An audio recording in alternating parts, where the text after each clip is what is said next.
Hi, welcome to my garden.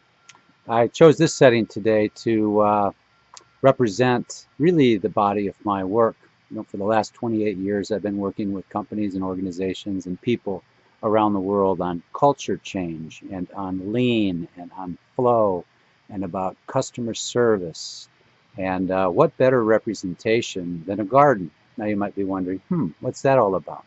Well, for years as a leadership development coach and a team development coach, I've used the metaphor of a garden to represent the importance of cultivation and nurturing a process and trusting that process because it has natural laws. And we recognize that there's diversity in a garden, for example. There's different color, different texture, different varieties. And it's intended to grow in harmony. Now, we do have to pull weeds from time to time, another metaphor for getting obstacles out of the way. But an effective gardener, an effective farmer, they sow the right seeds, they trust the process, they're patient, they're wise, and they bring about bountiful harvests. Okay, so it's the same thing with leadership.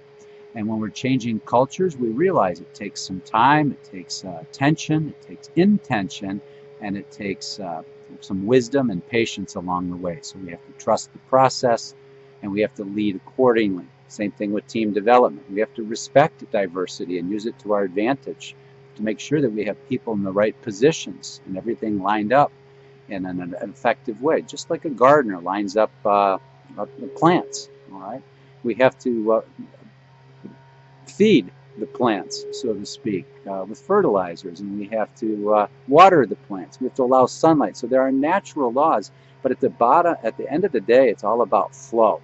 And in business, it's about information flow. It's about value delivery flow to the customers. It's about human flow, spiritual flow, and at the end of the day, it's also about cash flow. So gardeners understand flow and the natural laws that require us to pull together and to bring about a healthy harvest.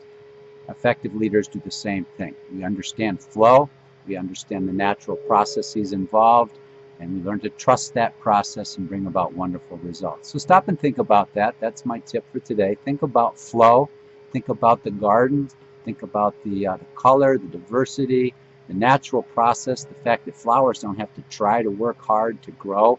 It's their essence, it's what they do. And the great leader and the great farmer and the great gardener know how to bring out the very best in people. So learn from the gardener on how to do just that with your team. I'll see you again. Thanks for stopping by.